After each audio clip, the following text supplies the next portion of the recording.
Certains personnages sont si connus qu'ils font partie de la culture populaire, mais nous oublions parfois pourquoi ils sont si importants et quelle a été leur contribution à l'humanité. Aujourd'hui, nous allons découvrir un peu de la vie et l'œuvre du Mahatma Gandhi. Le Mahatma Gandhi, de son vrai nom Mohandas Karamchand Gandhi, est né le 2 octobre 1869 à Porbandar, une ville côtière du petit état princier de Kathiawar, actuellement dans l'état du Gujarat en Inde. Sa famille était de la caste des Vaishnavites, c'est-à-dire des marchands. Il était le fils de Karamchand Gandhi, le Diwan, premier ministre de Porbandar. Sa mère, Putilbai, quatrième épouse de son père, a une grande influence sur son enfance, où Gandhi a appris très tôt à ne faire de mal à aucun être vivant, à être végétarien, à jeûner pour se purifier et à être tolérant envers les autres religions. Il était le plus jeune de 3 frères, Laxmida et Karsanda, et d'une sœur nommée Raliat Ben. À l'âge de 13 ans, ses parents ont arrangé son mariage avec Kasturba Mukherjee, du même âge et de la même caste, avec qui il a eu 4 enfants. Après avoir suivi un cursus régulier dans son pays natal et alors qu'il avait une vingtaine d'années, il est allé étudier le droit à l'University College de Londres, devenant ainsi un expert dans les subtilités juridiques de l'Angleterre. Il retourne ensuite en Inde, mais il n'y reste pas longtemps. En 1893, il s'installe en Afrique du Sud pour travailler comme avocat pour une société indienne. C'est dans ce pays qu'il a commencé sa lutte pour la ségrégation raciale, car à cette époque, il y avait une forte population hindoue dans le pays africain et le système des castes prévalait. En 1906 à Gadi, il a imposé la loi dite loi noire, lançant ainsi son mouvement d'activisme et de résistance non violente. Ses initiatives humanitaires ont été nombreuses et variées. Il a institué des colonies agricoles et des hôpitaux et surtout depuis lors, il a essayé d'éliminer les castes et les religions qui divisaient son peuple. Dans ses relations et dans ses inévitables affrontements avec les autorités gouvernementales sud-africaines, il inaugure une méthode de lutte, ou plutôt de résistance, qui maintient le respect de la personne humaine et évite la révolte armée. Déjà en Afrique du Sud, en 1906, il souligne la valeur du satyagraha, ou force de la vérité, comme fondement et énergie des actions qui, en Occident, ont reçu le nom de résistance passive.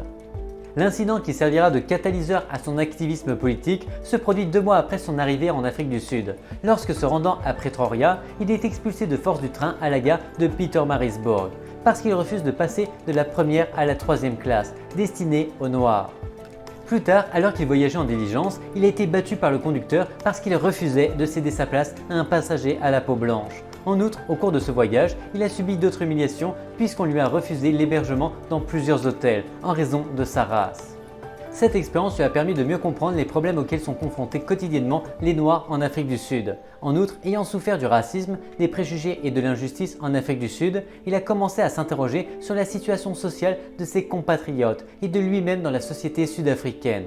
À la fin de son contrat, il s'est préparé à rentrer en Inde. Lors de la fête d'adieu organisée en son honneur à Durban, il apprend en feuilletant un journal qu'un projet de loi est en cours d'élaboration à l'Assemblée législative du Natal pour priver les Indiens du droit de vote. Il reporte son retour en Inde et s'attelle à la tâche de rédiger diverses pétitions, tant à l'Assemblée du Natal qu'au gouvernement britannique, pour tenter d'empêcher l'adoption d'une telle loi. Bien qu'il n'ait pas atteint son but, puisque la loi a été promulguée, il a néanmoins réussi à attirer l'attention sur les problèmes de discrimination raciale contre les Indiens en Afrique du Sud.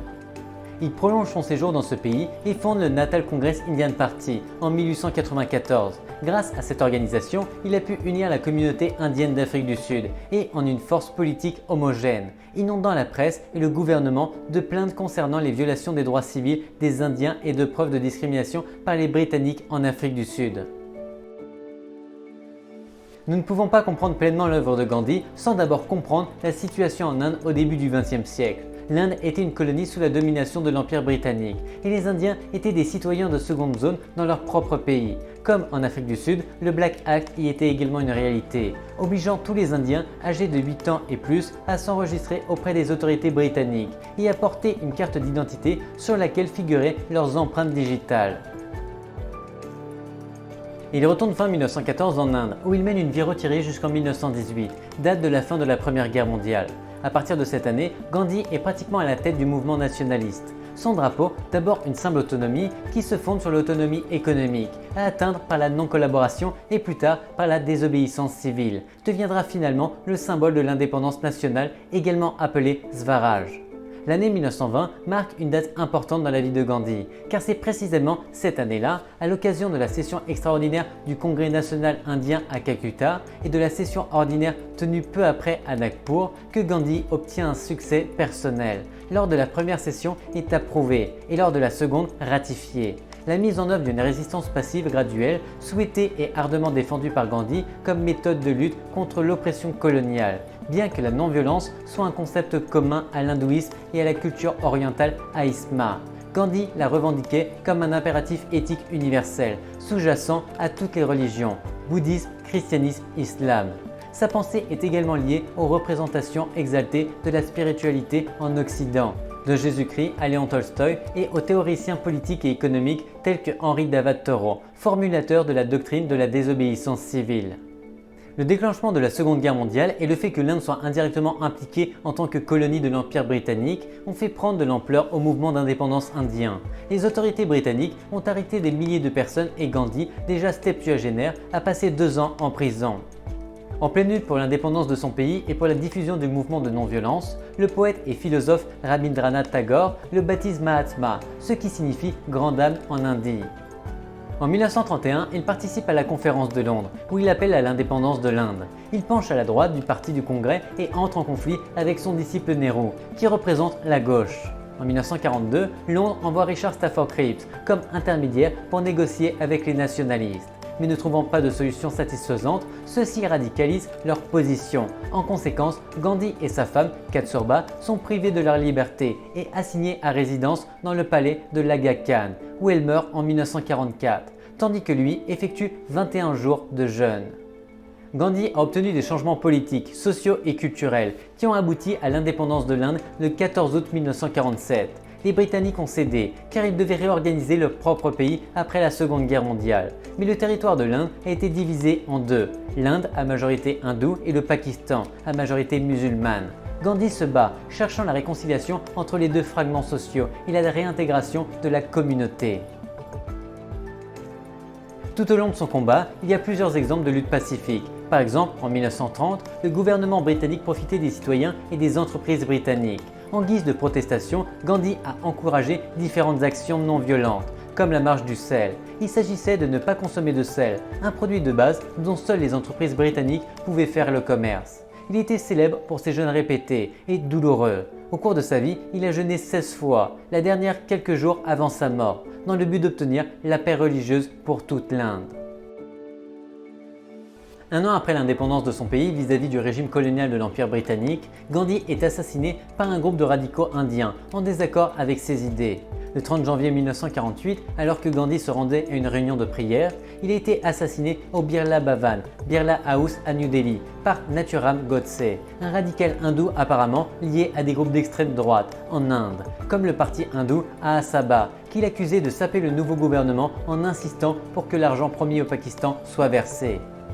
Godse et son complice Narayan Apt sont jugés et condamnés à mort. Ils sont exécutés le 15 novembre 1949. Cependant, l'instigateur présumé du meurtre, le président du parti Ahasabha, Vinayak Damodar Savarkar, est libéré sans charge, faute de preuves.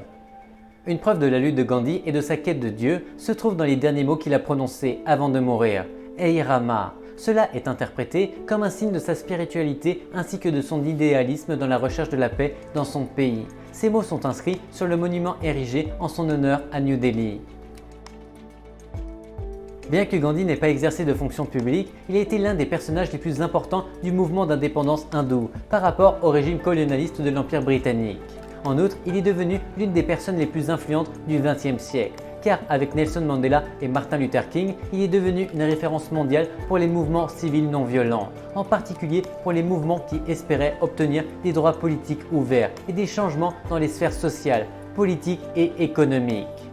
Après presque 60 ans de lutte pacifique, il a réussi à voir son pays gagner l'indépendance de l'une des principales puissances européennes, sans tirer une seule balle. Mais au-delà de l'indépendance politique, Gandhi a désamorcé de nombreux conflits, prôné la coexistence pacifique entre hindous et musulmans et réussi à réduire les discriminations entre les castes, améliorant ainsi les conditions de vie des plus défavorisés. Merci d'avoir regardé cette vidéo et retrouvez-moi tous les jours dans les Reels.